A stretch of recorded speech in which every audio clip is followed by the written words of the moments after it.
तो आप लोग को एस्ट्रोनॉमी में तारों का निर्माण कैसे हुआ एवं तारे कैसे नष्ट हो गए ये सब तो अगले क्लास में बता दिए थे, पिछले क्लास में कैसे कैसे बना था, ठीक, ये सब तो बता दिए थे ना। चलिए आप लोग बताइए जल्दी से बताइए, जब जो तारा होता है लाल दानव बनता है तो उसका आकार बढ़ जाता है, लेकिन लाल दानव के बाद वह क्या बनेगा, जैसे कि श्वेत वामन बनेगा या अभिनव तारा बनेगा, वह कौन निर्धारित करता है, कौन निर्धारित करता है, जल्दी बताइए कौन निर्धारित करता है? चंद्रशेखर सीमा निर्धारित करता है, ठीक। चंद्रशेखर सीमा अगर 1.44 से द्रव्यमान छोटा रहेगा तो श्वेत वामन बन जाएगा, 1.44 से यानी 1.5 गुना द्रव्यमान ज्यादा हो गया तो वह क्या बन जाएगा? अभिनव तारा बन जाएगा, ठीक। अभिनव तारा विस्फोटक तारा होता है, ठीक। चलिए अब आप लोग को गैलेक्सी बताते हैं, ठीक। गैलेक्सी आकाश गंगा, आकाश गंगा ये क्या बना रहे हैं भाई? ये है आपका आकाश गंगा, क्या है? आकाश गंगा है, ठीक। देखिए आकाश गंगा, ये जो आकाश गंगा होता है ना, यह स्पाइरल होता है। कैसा होता है? सर्पीलाकार होता है, सर्पीलाकार। फिलहाल यहाँ हमको कैसे दिखाई दे रहा है? गोला जैसा दिखाई दे रहा है, गोला, लेकिन यह गोला नहीं है, यह कैसा? स्पाइरल है, यानी सर्पीलाकार है। आप लोग स्प्रिंग देखें, स्प्रिंग कैसे होता है? स्प्रिंग ऐसे होता है ना, स्प्रिंग ऐसे स्प्रिंग होता है ना, तो ये क्या है? ये है आपका ऐसा ही तारा हो, जो आकाश गंगा होता है ऐसा ही होता है, यानी स्प्रिंग जैसा स्पाइरल होता है, ठीक। स्पाइरल होता है, ठीक। देखिए ब्रह्मांड में अगर पूछा जाए तो आकाश गंगा की संख्या कितना है, तो आकाश गंगा की लगभग संख्या है 100 अरब। आकाश गंगा में, आकाश गंगा, ठीक। ब्रह्मांड में, ब्रह्मांड में आकाश गंगा की संख्या कितना है? तो 100 अरब है, ठीक। कितना है? लगभग 100 अरब है, ठीक। 100 अरब। वही पूछा जाए इसमें आकाश गंगा में तारों की संख्या, ठीक। तारों की संख्या कितना है, तो आकाश गंगा में तारों की संख्या लगभग 100 अरब तारे भी हैं, ठीक। 100 अरब। ब्रह्मांड में लगभग 100 अरब आकाश गंगा है और एक आकाश गंगा में लगभग 100 अरब तारे हैं, ठीक। अब देखिए एक आकाश गंगा में कितने तारे आ रहे हैं? लगभग लगभग 100 अरब तारे हैं। तो अगर ऐसे गोला रहेगा तो इसमें अगर आप तारों को लाओगे तो इसमें 100 अरब तारे नहीं आ पाएंगे। अगर ऐसे रहेगा तो ऐसे आप पूरा तरीके से इसमें 100 अरब तारे आ जाएंगे, ठीक। तो दिखाई तो हमें ऐसे देता है, लेकिन रहता कैसे वास्तविक में? तो वास्तविक में ऐसे सर्पीलाकार रहता है, ठीक। सर्पीलाकार ऐसे रहता है, ऐसे सर्पीलाकार रहता है, ठीक, स्प्रिंग जैसा। और देखिए ये जो तारे हैं, तारा, ठीक, यदि जो तारे होते, आपको बता दिया है कि तारा जब नया रहेगा, नया यानी जो जिसका ज्यादा आयु नहीं बीतता है, तो वह क्या होता है? तारा रहता है। उसके बाद जब आयु बीती जाता है तो लाल दानव, लाल दानव के बाद श्वेत वामन, अभिनव, श्वेत वामन, काला वामन, अभिनव तारा, और उसके बाद क्या बनता है? फिर ब्लैक होल बन जाता है। तो जो नए तारे होते हैं जिनका आयु ज्यादा नहीं बीता रहता है, तो वह क्या होता है? जो आकाश गंगा के बाहरी भाग में रहते हैं, आकाश गंगा के बाहरी भाग में रहते हैं, ठीक। लेकिन क्या होता है जब इनका आयु धीरे धीरे बीतता जाता है तो ये क्या बन जाते हैं? लाल दानव, लाल दानव से क्या बन जाते हैं? श्वेत वामन और काला वामन बन जाते हैं। जब श्वेत वामन, काला वामन बनते हैं तो मध्य भाग में आ जाते हैं। कहाँ आ जाते हैं? मध्य भाग में आ जाते हैं। फिर उसके बाद कि पहले क्या बनेगा? अभिनव तारा। अभिनव तारा से जब विस्फोट होगा तो न्यूट्रॉन, पल्सर, क्वेसर बन जाएगा। न्यूट्रॉन ही आगे चलकर ब्लैक होल बन जाता है। क्या बन जाता है? Black hole.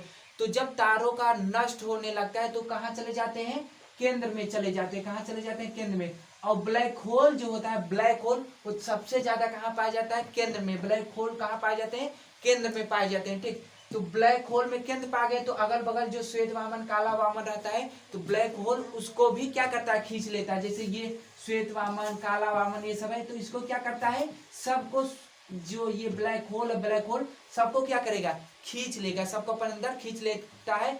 इसी से तारों का अंत हो जाता है, ठीक। तारों का अंत हो जाता है। ये जो मध्य भाग है, मध्य भाग, आकाश गंगा के मध्य भाग को वल्ज कहते हैं। वल्ज कहते हैं। क्या कहते हैं? वल्ज कहते हैं। जो आकाश गंगा है, आकाश गंगा का निर्माण लगभग 12 बिलियन वर्ष पूर्व हुआ था। बिलियन वर्ष पूर्व। कितना?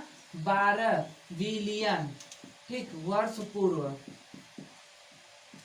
आकाश गंगा का निर्माण आज लगभग कितने वर्ष पहले हुआ? तो 12 बिलियन वर्ष पूर्व हुआ था, 12 बिलियन वर्ष पूर्व हुआ था। तो ये आपको समझ आ रहा है ना। चलिए अब बता दें आपको सुपर क्लस्टर क्या होता है। सुपर क्लस्टर ये क्या हो गया भाई, ये आपका हो गया आकाश गंगा। क्या हो गया, आकाश गंगा हो गया, आकाश गंगा हो गया। ठीक, ये चलिए कल यहाँ पे आपको आकाश गंगा बना दे रहे हैं, कई आकाश गंगा बना रहे हैं। ठीक, ये सब क्या है, आकाश गंगाएं हैं। क्या है, आकाश गंगाएं। ठीक, देखिए 3 आकाश गंगा के समूह को सुपर क्लस्टर बोलते हैं। क्या बोलते हैं, सुपर क्लस्टर।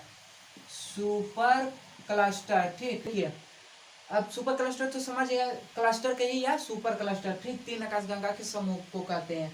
अब देखिए इसमें क्या होगा, ये सब आकाश गंगाएं हैं। क्या है, आकाश गंगाएं हैं। तो इनमें से यानी आकाश गंगा में से कोई ना कोई तो अपना भी आकाश गंगा होगा, कोई ना कोई तो अपना भी होगा, नहीं होगा, अपना भी आकाश गंगा होगा। तो अपने आकाश गंगा का क्या नाम है, अपने आकाश गंगा क्या नाम है, मंदाकिनी नाम है। क्या नाम है, मंदाकिनी। चलिए इसको हम अपना आकाश गंगा बना ले रहे हैं, मंदाकिनी। क्या नाम है भाई, मंदाकिनी। अपने आकाश गंगा का क्या नाम है, मंदाकिनी नाम है, मंदाकिनी। ठीक, मंदाकिनी का और किसी नाम से जानते हैं, मंदाकिनी को एक नाम से और जानते हैं। क्या नाम है उसका, दुग्ध मेखला। दुग्ध मेखला। क्या नाम है भाई, दुग्ध मेखला। ठीक, दुग्ध मेखला। अब देखिए इसको अंग्रेजी में क्या कहते हैं, देखिए ये क्या है, दुग्ध। दूध को अंग्रेजी में क्या कहते हैं, दूध को अंग्रेजी में क्या कहते हैं, मिल्क। और इसको क्या कहते हैं, वे, मिल्क।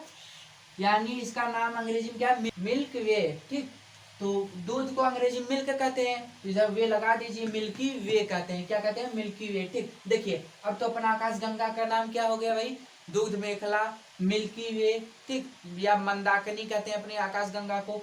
तो अपने आकाश गंगा से सबसे नजदीकी आकाश गंगा का क्या नाम है, अपने आकाश गंगा से नजदीकी आकाश गंगा का, तो उसका क्या नाम है, देवयानी नाम है, देवयानी। चलो इसको हम बना दे रहे हैं, देवयानी। देवरानी ना कहिएगा, देवयानी कहिएगा। ठीक, देवयानी।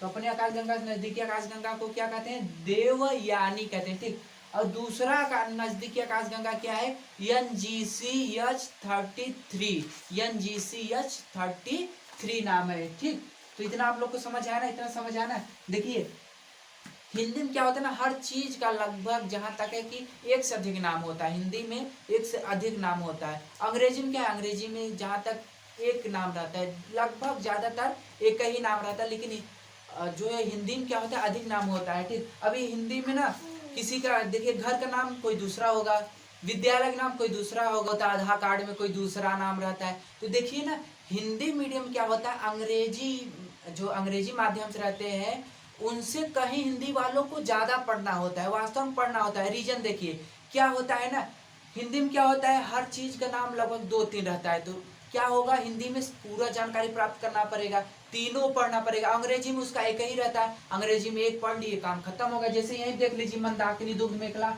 अंग्रेजी में मिल्की वे का दीजिए, बात खत्म हो गया।